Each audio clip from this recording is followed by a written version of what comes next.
This presentation is about the academic indicator that's going to be used alongside the California School dashboards. It's made up of two components, distance from level 3 and the 5x5 grid.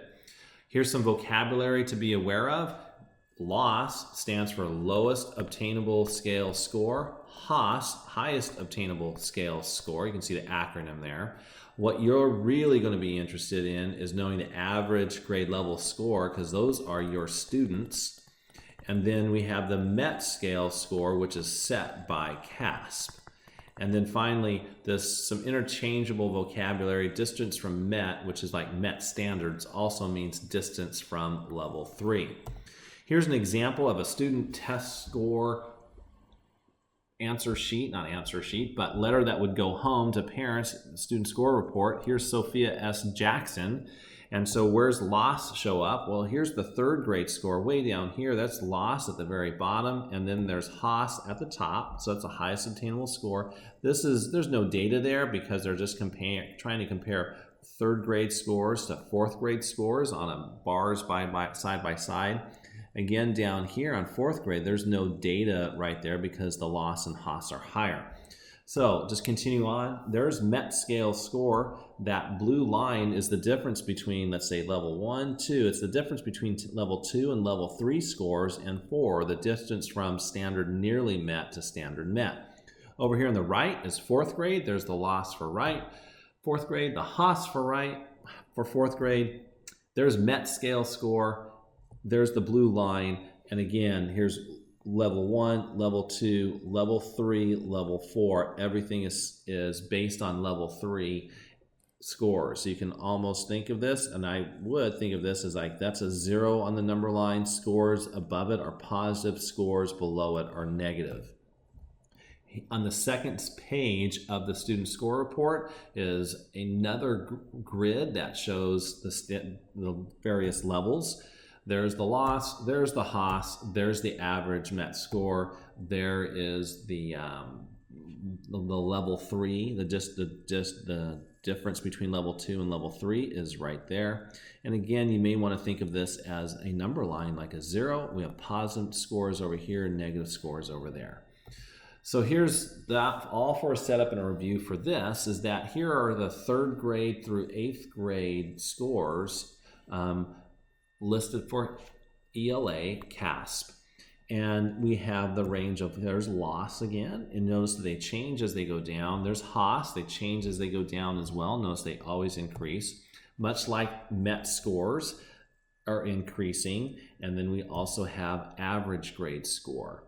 And just to highlight again, that level 3 MET scale score is used interchangeably, back and forth right there.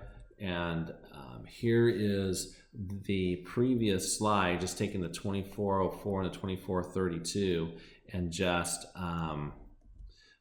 highlighting those at a greater level, is blowing that up here. There's the 2404, that's the average grade MET average score, and this is level 3. Again, these are your students. These are your student scores, and this was set by CASP. Okay, and so this difference right there, that gap, that's the distance from level 3. So if we were to do a computation, we take 2432, subtract 2404, you get negative 28 actually, because you're to the left, and so your distance from level 3 is negative 28. That would be your status. So math has a similar story. We're not going to go through detail, but you also compute a distance from level 3, which is basically that gap for all the grade levels for your school. So this slide is just basically telling us that, hey, where'd this come from? Well, a lot of input with State Board of Education from advisory groups, stakeholders, smart testing groups like ETS and Technical Design Group, and State Board settled on this as the methodology for academic indicator. So distance from level 3, here is an example. So using the grade 6 CASP mathematics test, the lowest scale score to obtain Level 3 is 252.8. If a student scored 25.05, that student would be 23 points below Level 3. If a student received a score of 25.35, that student would be 7 points above Level 3. And so with that kind of information, we have positive scores and negative scores, and we'd have to do that calculation for every student. Once all student scores are compared to Level 3, the distance difference is average to produce a school level, LEA level, or student group average score. A lot of information right there. That's why I like it graphically, because this next slide I think makes a lot more sense than words. So here you go.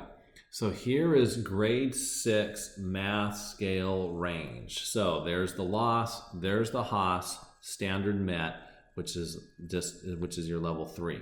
So we have 4 students. Sally scored 112 points below. So there's Sally's score at 24.40. Then we have Billy. Billy shows up at 25.05.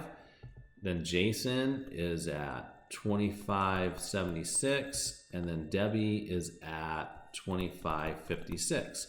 So notice their scores are either negative or positive based on whether they were there above or below standard met.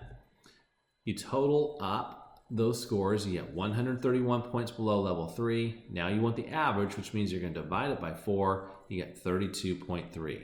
So the school-wide average is 32.3 points below Level 3, and that's how we would characterize the status for 6th grade, or in this case, school-wide average, because we only used 4 students. But the idea is that you will have a school average indicator of negative 32.3 points below Level 3, and that is considered your status. Now, here's some implications on calculating the Level 3 distance, just to be aware of. Here are 5 students that grew and 5 students that didn't grow. They went the other way. You do the total and get the average. It's 14.2. That's awesome. Looks like we had a couple students right here that kind of carried that group. Now, here's another example. It's an extreme example. Let's say 9 students moved forward, 1 student went backwards, but let's say this was our gate kid that just had a really bad day, and all these other kids were just kids that really worked hard all year and moved forward, but we had a bad day. Well, look what happened. You have a total and an average. And so even though you had 9 kids move forward, your distance from Level 3 is a 1, so that's significantly different. What the implication means for instruction in your school is that the focus is really on all students, not bubble students alone. The bubble student work is really good when you're wanting to look at moving, let's say, your percentages above from, let's say, standard nearly met to standard met, and you want that percentage to move forward because that's data you have. It's great to know where your kids are, and we traditionally refer to those students as bubble students, and you want to do that because it helps show how many students have actually moved into standard met. I mean, that's really awesome. But we also need to realize, and we've known this from the past too, is that the focus really is on all students. It's just that this indicator now demonstrates that. So in the past, if you had a GATE student that was like advanced proficient at the highest range and went down to 100 points, they still stayed advanced proficient. It didn't really impact your overall school score. Now, since the way this indicator is built, the focus is really on all students. So you want to make sure all students are receiving a high quality education, and that really is just like your RTI triangle. It's just that when we take a look at some bubble students, we're giving some extra attention for those. And again, that does work well with the other reporting that you do with CASP scores. So you just want to be mindful how you are demonstrating your scores out to your public, how you are focusing on students, and basically the big message is that we focus on all students and we give students very targeted support. So this slide right here is just saying that this is how we calculate the distance from Level 3. It basically is telling us it's the needed improvement to bring the average student to Level 3.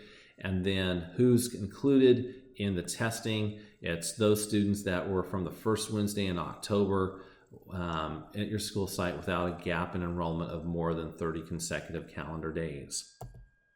Okay, now let's look at the 5x5 grid.